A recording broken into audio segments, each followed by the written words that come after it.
Well, hey, everybody, and welcome back to Early Childhood Chats, the podcast. Andy Rozak with you as always. And today we're talking about a skill that sits at the foundation of every piece of writing a child is ever going to do. Something that happens really before sentences, before paragraphs, before essays. And for a generation of children, that skill is quietly disappearing from the classrooms that are supposed to establish it. We're talking about handwriting. And gosh, you've been digging into the research. Shout out to Indiana University, our Hoosier friends, and the University of Washington.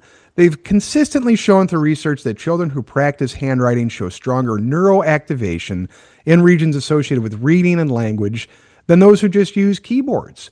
And it's kind of becoming a lost skill.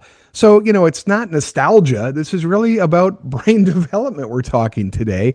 And I'm super excited to have today's guest. Holly's joining me. She spent more than 25 years in classrooms watching students arrive with their rich imaginations and then no way to put that onto paper. She's traced the problem back to its source, and she's really built something incredible, something to help us with this new and emerging issue. And Holly's going to talk in detail about it today, but she is the founder of Squiggle Squad, a research-based handwriting program for kids.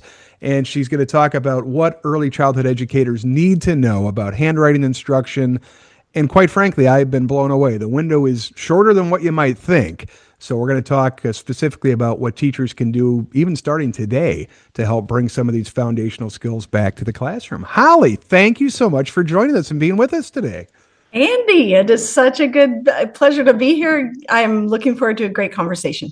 So tell the folks about yourself. How did you get involved in this work? How are you the squiggle queen, if you will?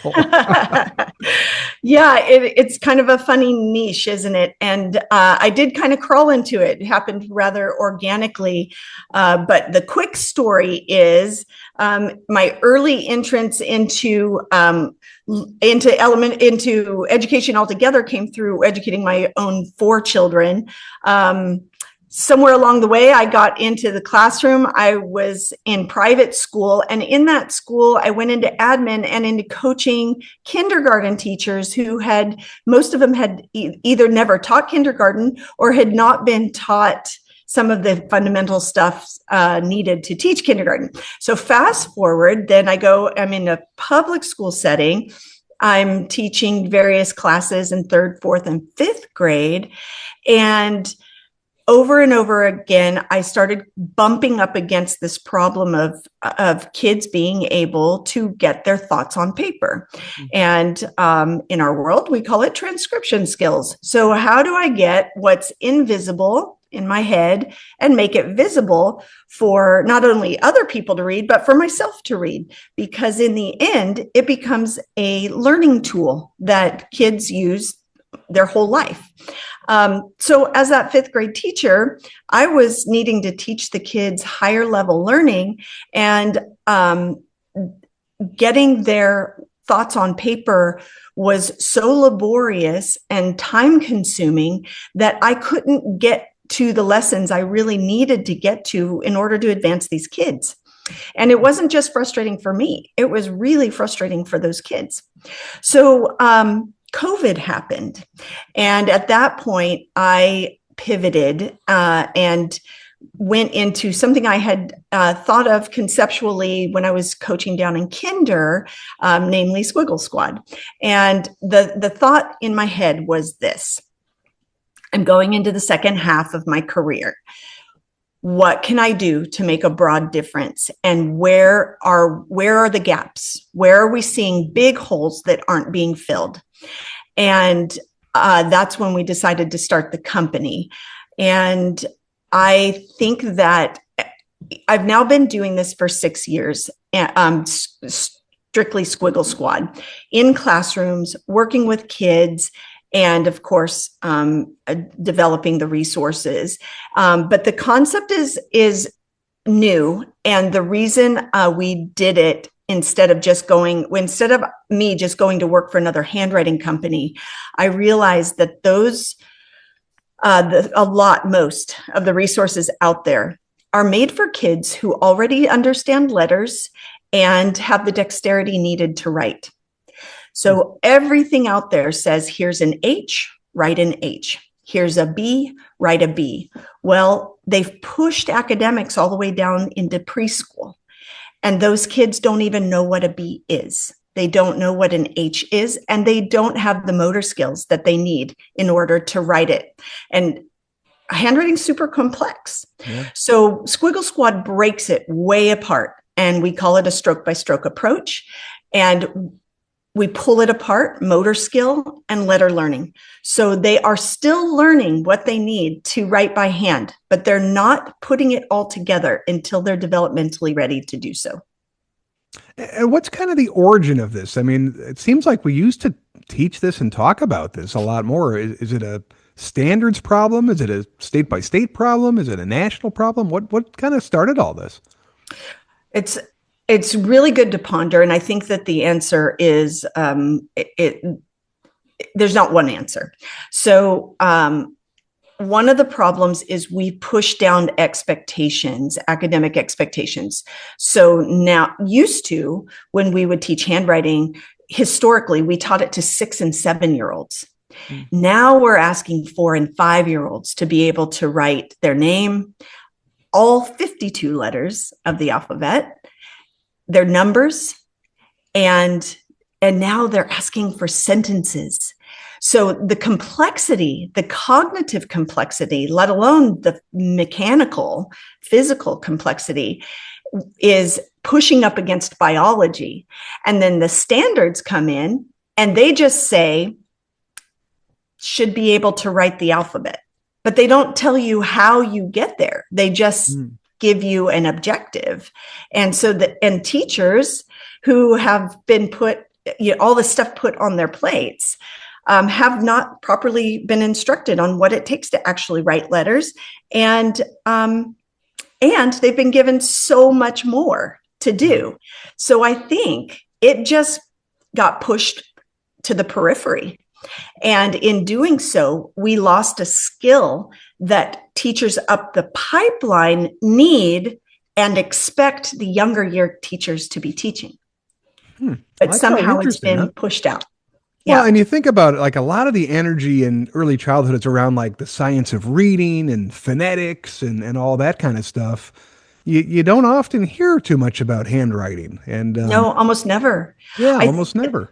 I think there's a really big misunderstanding that's sort of crept in, and that is that people seem to think, and this holds true in my observations in classrooms, that if you just tell them to do it, they'll pick it up. And you just keep telling them to do it. And then the teachers up the pipeline get messy handwriting and they just give it back and say, make it neater. You just tell them to do it. And somehow they know how to do it. But these kids don't know directionality.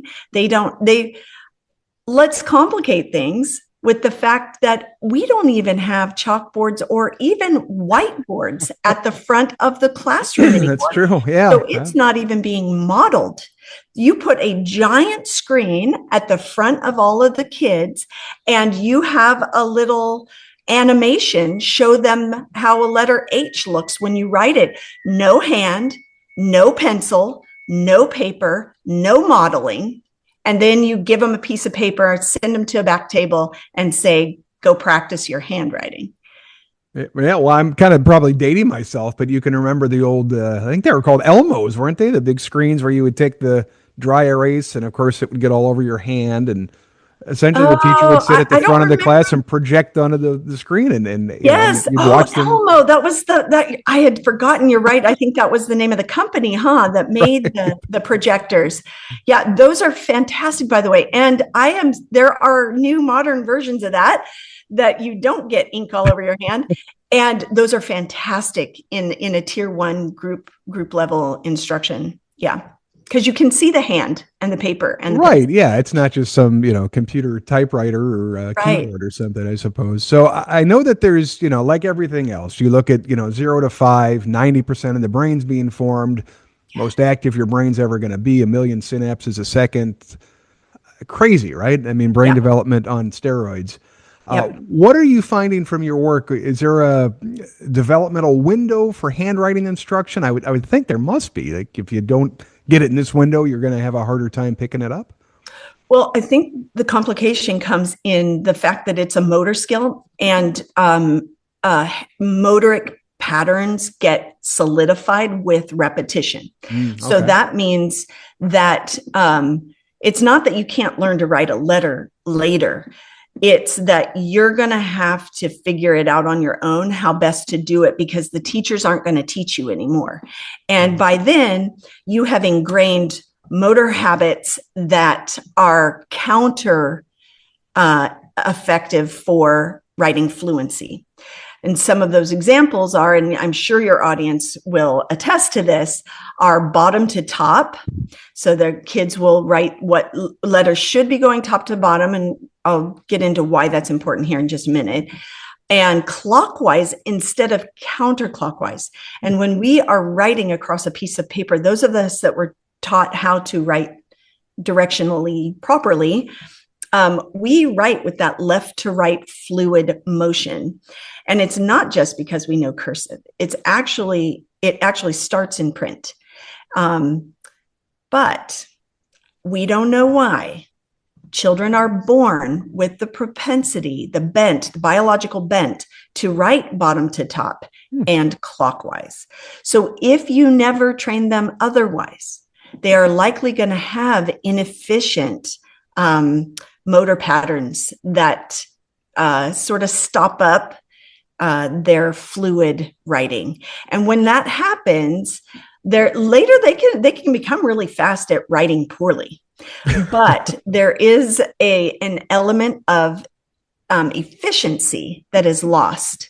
And the world is just faster and faster. And so if we can teach them how to get their thoughts out quickly and efficiently, they're more likely to use that as a tool for learning, exploring, expressing, etc.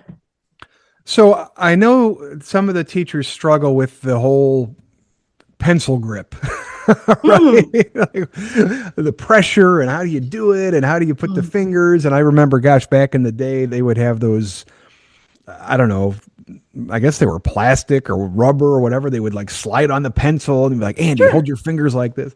Tell me about the pencil grip. How big of a deal is that? Should we be paying attention to that as well? Or what does that look like nowadays? So it really, really matters on the age of the child. Okay. It is completely appropriate for a 2-year-old to grip a colored pencil or a crayon with a full fist. Okay. And the reason is that primitive reflex we call the palmar reflex, where the child is grasping from birth. You know, if you're holding a baby and they reach up and they grab your hair, or you give them a toy and they grab it. Nobody taught them to do that. They were born doing that.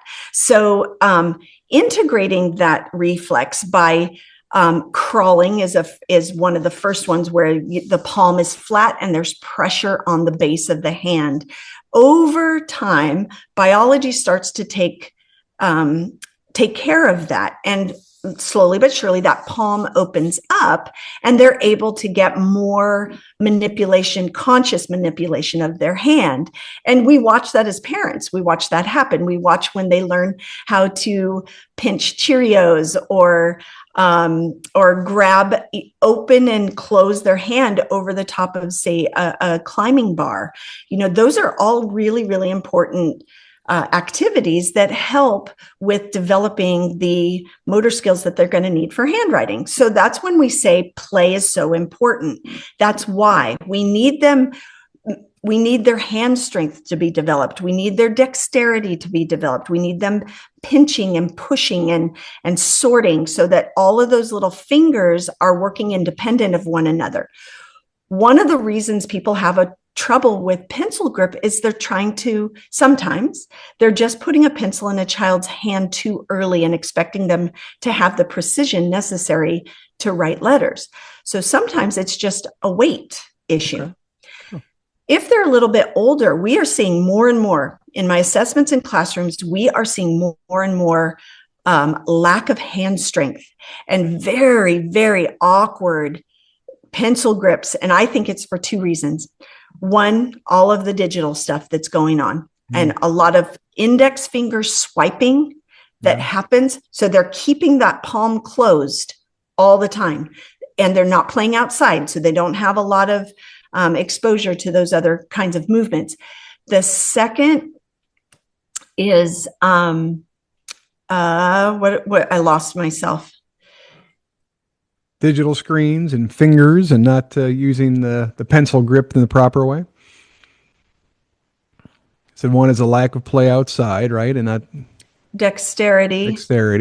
And the second one is not seeing adults writing by hand very often. So they get so little modeling that they don't naturally absorb that in their environment.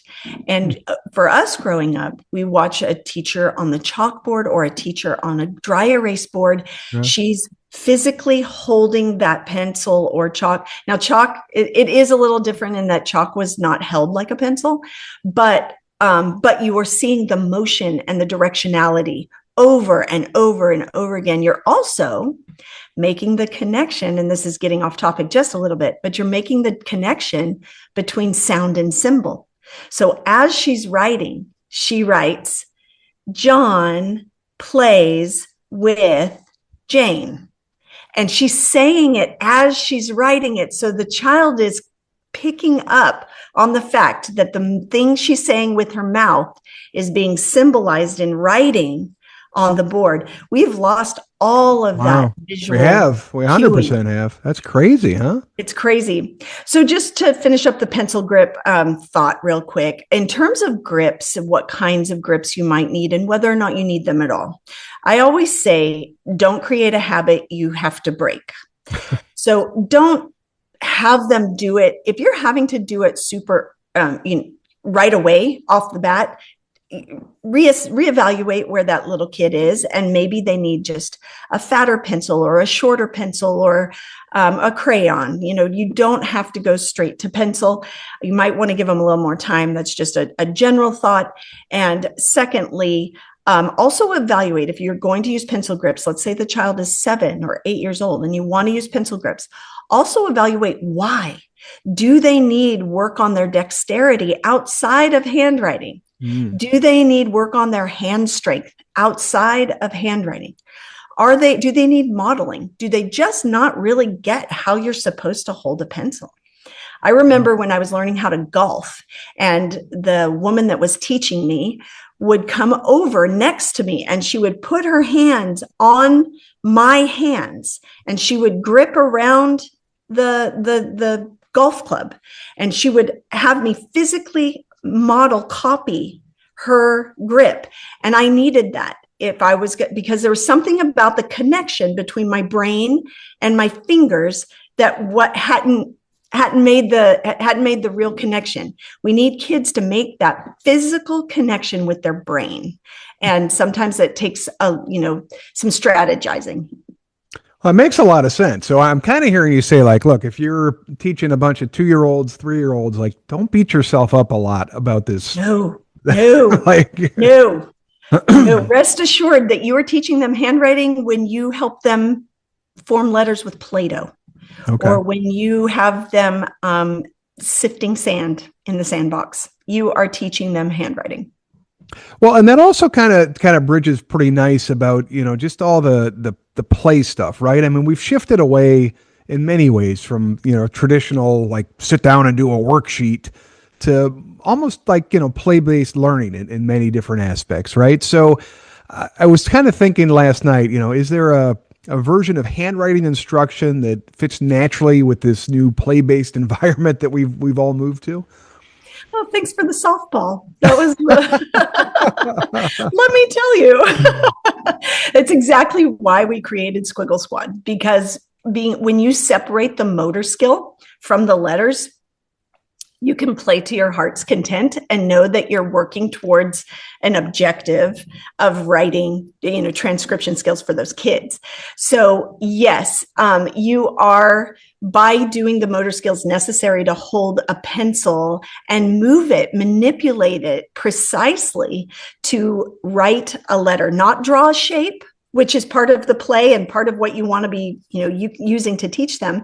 But once you finally get to letter writing, it's really important because they don't teach it all the way up the pipeline and nobody corrects them as they go up. It's really important that we start correctly. Yeah. And that means if you're going to write a letter H, let's start at the top, make it tall, and then up and over. We have in Squiggle Squad, each of the squiggles or the strokes used to make manuscript print letters is represented by an animal we call the Squiggle Squad. So there's Lines the lemur and Curves the camel and Slide the seal and Dash the duck and Bubbles the bunny. And when you teach those directional movements, you couple it with this little animal. So you're kind of playing together with this animal and you learn those strokes and they practice them over and over and over in all kinds of ways on vertical, air writing using our posters or on vertical surfaces, maybe using a paintbrush with water or outside with chalk and whatever, but you are playing with Bubbles the bunny. Then later when they're ready to put those letters together, to write them, the animals come together to play. And those strokes are already known. And you say, oh, look, Bubbles the bunny plays with Lines the lemur, and they make the letter A. And they've already been practicing the letter A separately, visually, audibly, and orally. And now the cognitive understanding, that whole symbolism thing, is not quite as mysterious or unknown or sometimes frustrating, so I love it. And I love the association. I love the games. I mean, it's just they really love the animals too. They I bet. I just got the sweetest, gushiest testimonial from a preschool director that just said she was so sweet, but she got it. She said our kids want to play with Squiggle Squad every day. Every elementary school in the US should be doing this because the kids, she said, I'm sad that my kids are going to leave and have to leave their Squiggle Squad friends behind because they could have it in kindergarten, but their district isn't using that yet. But they do love it. They do love it. Oh, I can imagine. And I think, just talking about Squiggle Squad, I mean, one of the challenges with kind of all this stuff is like, yeah, I learned how to handwrite at some point, but that doesn't necessarily mean I know how to teach it to a child, right? I mean, right. So, these kind of curriculums and other supports and resources like you're talking about today, it really does help empower those early childhood educators about, hey, it's been a long time since you learned how to write. Yes. Let's step back and let's teach you how to be a good teacher of these writing skills. And I really appreciate what you're doing in that. Thank you. I'm so glad you brought that up because it was implicit in the design that teachers would be learning alongside the kids, but that they know more than the kids and that it's their job. They are a handwriting coach among the many, many other jobs that they are, many other identities they have as a teacher. They are a handwriting coach. And I really think teachers up the pipeline need to know what role they play as a handwriting coach in that child's development because they do say a minimum, the smallest number I've ever heard is 4 years. I've heard 6 years and I've heard upwards of middle school to high school before they actually master transcription skill, the ability to get it automatically from your head to your hand. And if you incorporate or if you include orthographic skills, the spelling skills necessary to actually translate what's in your head onto paper, then you can see why that would be the case moving up the pipeline.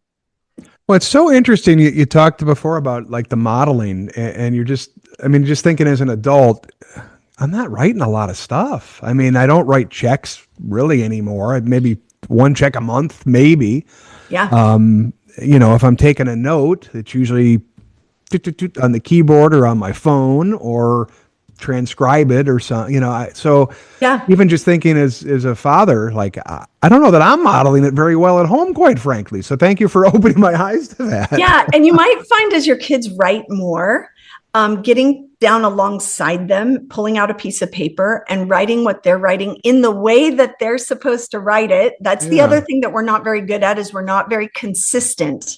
So adults write the way they write, and then they just say, well, it doesn't matter how the kids write, because I write it like this and he writes it like this and she writes it like this. But it does matter when you're teaching. There's an old adage I really love that says, know the rules, master the rules, break the rules. And we as early childhood educators need to be teaching them the rules, not so that we bind them, but the opposite, so that we free them. So if we give them the tools and they're really confident that they know how to use the tool well, then they'll feel confident to go outside the boundaries and express themselves. And that expression is going to be more creative and more mastered than if we had never taught them the skills to begin with. If you're a preschool teacher and you're listening to us talk today and you're saying, oh my gosh, I never thought about this, or I'm really neglecting this in my classroom, and you're feeling a little unsettled, what are some easy wins? What are some things you could really start doing today, tomorrow, next week to start closing this gap a little bit in your classroom? Obviously, Squiggle Squad is one of the solutions.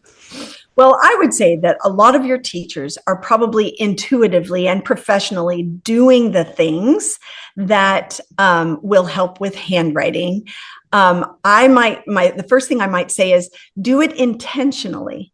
Know that what you're doing and why you're doing it is related to their ability to write. And if you think of it that way, then you may start to make connections you never made before, and you may be able to expand on that. But I would say an easy thing for you to do is we have at squigglesquad.com a free name worksheet generator. And I know most early childhood directors, especially above the age of 3 and 4, are already trying to show children their names and get them at the very least to recognize their names, if not write it.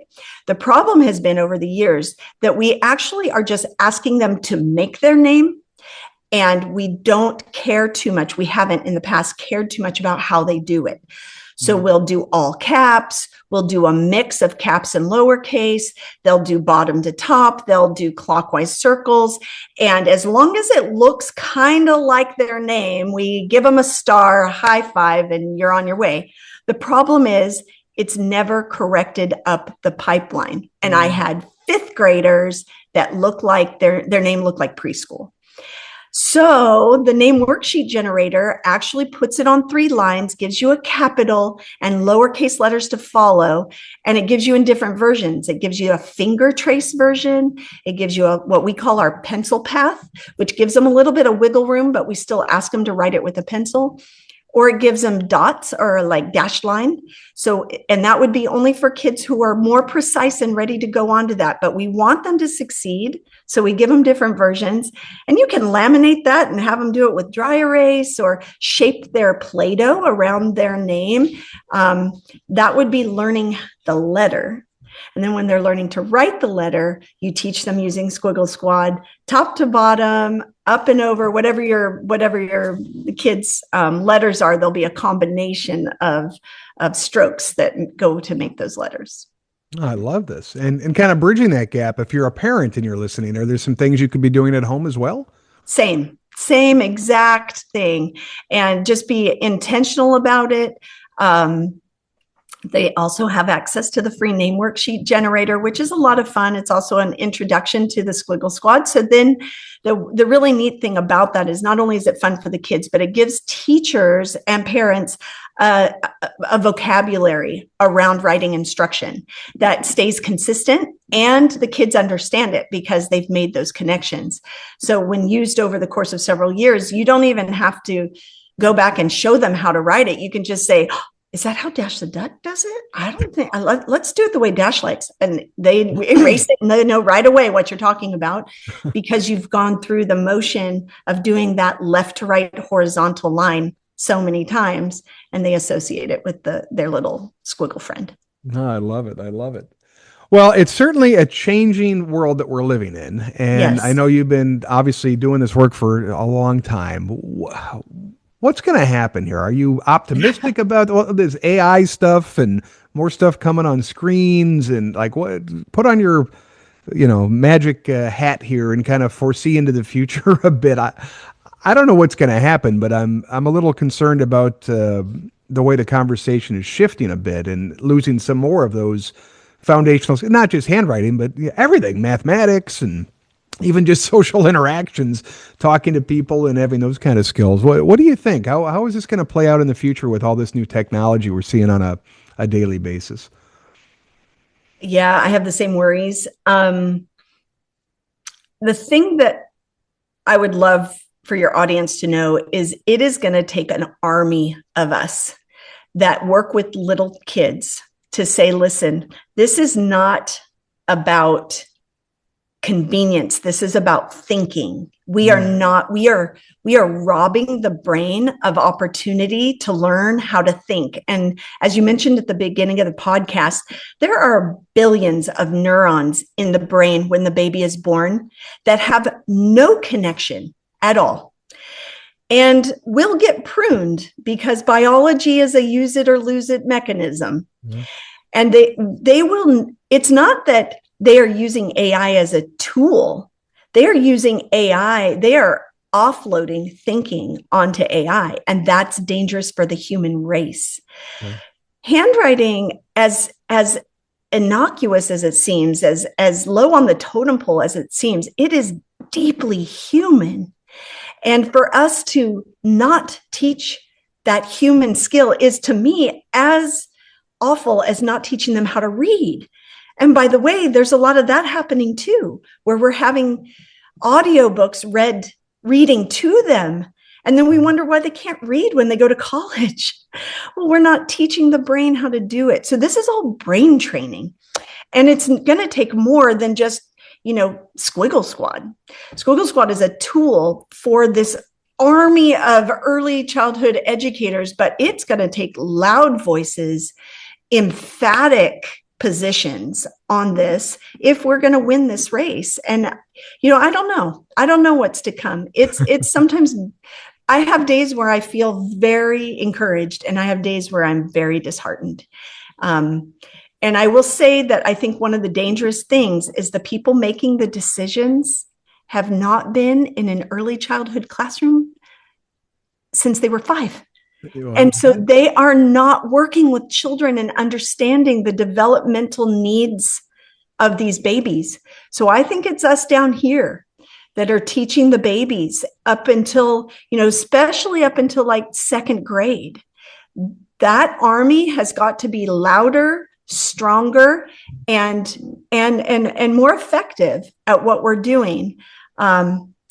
And I do encourage your people to do what they do really, really well, and then keep their finger on the pulse of what's going on in education being decided for us up the political pipeline. Well, we talk about it all the time, right? There's that that convenience versus doing the work and doing the hard work. And right. Believe me, this early childhood, it's very hard work, as you know, and everyone listening knows. And yes, it's not something you can just, I think, turn on a machine and walk away from and say, okay, kids, watch this video for the next 8 hours and everything will be fine. Right. So it makes it so bad. And then we have no recourse, but to put them back on the screens, because anytime we take them off, their brains go haywire. Yeah. They absolutely, I have watched freakouts happen in kindergarten classes like I have never seen before. In the last 2 years, kids having to be physically restrained and taken out by a 6'2" principal, with his arms wrapped around a kid that was physically assaulting the teacher. It's awful. Yeah. And it's not the kids. I mean, ultimately it impacts them. But I think the thing when you asked, what do you see in the future? I think my big fear is adults are so into the conveniences that we are not going to make the sacrifices we need to help the kids become who they should become. We are going to defer to the luxuries and ease of use. Yeah. And the partnership with the parents, it just can't be, overstated. That's again, right. Like if you've got a parent and that's all they do is let them watch screens, for the Yep. entire night, every weekend, every moment they're away from the classroom. Of Yep. course, when they get into the classroom, it's going to be much more difficult. So I do appreciate that engagement with the parents, even the Totally. techniques. Like, hey, we're practicing handwriting here. Here's what I'm teaching them. Here's how you can model this behavior or continue the learning at home. Because Yeah. that really is something that you see in the classroom, every day. Yeah. If you're in a different Yep. environment, and it's interesting too. And I'm sure when you grow up, it was the same as when I grow up. It was, heaven forbid, it would be pickup time, and the teacher would come to your parents and say like, hey, Andy was having a hard time today, or this happened or that happened. And then the conversation would be kind of like, oh, well, why did Andy do that, or what, this and that, or whatever. And now kind of with the new breed that we have out there, the conversation's not the blame on Andy. The blame is, well, you're the On teacher. the What did you do teacher. wrong? Or what did you, like, Oh, he doesn't it's do that at so, home. So what did you do wrong or something? It's an odd conversation, isn't it? it's an odd conversation. I have worked on both sides. I have worked as a teacher mom. I worked. I should have been paid six figures, but I wasn't. And I had no insurance and no, but I worked. I was a teacher. And then I've worked as a teacher. And I will say that the problem is the link between the two. Yeah. And it's often two-sided. And one of the things that the public schools do not do well at all is partner with parents. There's a lot of blaming of parents. There's a lot of telling them that, even behind their backs, the parents are doing this and this and this and this. And then the parents are saying the teachers are doing this and this and this and this. And nobody's cooperating as a team. And my encouragement when I was working in admin as curriculum director is, how can we woo the parents? How can we invite them? And yeah, most of them, maybe even most of them, are not going to really step in. But how will they even know how to step in if we don't try training them and encouraging them that they are a huge part in a child's learning over the course of their lifetime? Whether you have them at home or you have them in school, you are the primary teacher, like it or not, ready or not, you are the primary teacher in that child's life. And for both sides to partner with each other, and for teachers to make that clear at the beginning of the school year, hey, I'm on your side. If there's anything that we could do together to make your child's learning journey more successful, I'm here. Yeah. Awesome. Well, tell us about Squiggle Squad. Tell us about how you get involved in it, what it is, the website. Tell us everything about it. Yeah, I think you can get a lot of information from the website, squigglesquad.com. There is a whole philosophy and methodology behind it, a lot of method to our madness. It was made because I saw the struggle of very young children being asked to do things that were too hard for them and they weren't developmentally ready. So Squiggle Squad presents methods of introducing letter writing to children that are developmentally appropriate. So again, we separate motor skill from letter learning, and all of the resources help support the other things you're doing in your language arts. So it's made to be a plugin. It's not a set apart, and it's not an everything literacy program. It is definitely a handwriting plugin meant to accommodate the youngest of students. And we really encourage you not to start too early. You can put this off a while. You really don't have to. If you understand the philosophy behind it, then that's enough for you as a teacher to be informed in your lessons how you can be supporting your kids as they move up the biological, pipeline and academic pipeline. But you can find us at squigglesquad.com. You can email me directly if you'd like to speak with me at holly@squigglesquad.com. It's HOLLY. You can also find sort of the reasons why I do what I do and why I believe what I believe and more of the research behind this on my Substack at Holly on Handwriting. So you can find me on Substack. there. Of course, IG or Instagram and Facebook at Squiggle Squad Handwriting.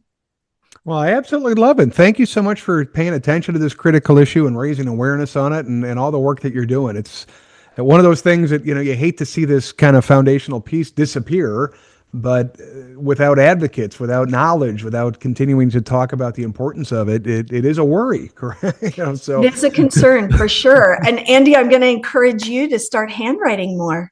I'm going to do that. I have that as an action item when the. I feel like it absolutely influences the way you think.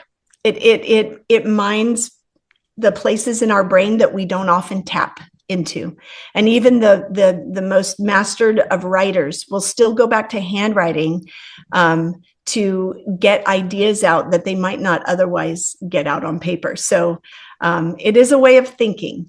And I will say I do have a tendency to print out a lot of stuff, and when I'm editing or making those changes, I really like that physical. Me too. I don't know what it is. I just can't connect in the same way I can, like on a screen. I just don't feel the connection to the. And I'm not even talking like red pen teacher stuff here. I'm just saying, writing it down and crossing it out and having that real tangible asset. The same thing with a book. Like I've tried the Kindle and those types of things, and I very much like that physical, tangible, product in my hand that I can connect to and read to. The Kindle's by far way more convenient, by the way, but I don't know, just something about that physical item that you have and you connect with. I don't know. It's kind of weird, right? Maybe it's very neurological, and there's science behind all of that. And it's really important that our kids are physically turning a page, that left to right, well, as you're turning, it's right to left, that movement and moving their finger across the page, all of that is physically changing the architecture of the brain. Actually, a scientist, researcher, Karen James out of University of Indiana, has a fantastic study on what happens in the brain when you kinesthetically move through some of these practices. It's good stuff. We love it. Well, I really appreciate you coming on again. Thank you for all the great work you're doing. Please check out Squiggle Squad over at their website, Instagram, all the things. They're doing some amazing work, and I would really challenge you to think about how you're incorporating handwriting and demonstrating handwriting in your classroom, because it is a very important foundational skill and one that's, we don't want to go away. So I'll give you the last word, Holly. What would you like final thoughts to leave everybody with? Well, if anybody is listening to this podcast, I'm just really proud of you, and because you care. If you're listening, I know you care. You care about your kids, you care about education, and you care that these kids grow up to have all of the tools they need. And I just want to thank your audience for their work. I'm in it with you. And I know it's a team effort for sure. And it's not easy, and you don't get paid enough, and you don't get recognized. But you're highly respected and very much needed. And you're doing good work. Well, there you go. Boy, you can't say it better than that. Well, thank you so much for joining us, and thank you so much for listening. We hope you found this episode exciting and fun and useful, and we look forward to seeing you on a future episode here of the Early Childhood Chats podcast.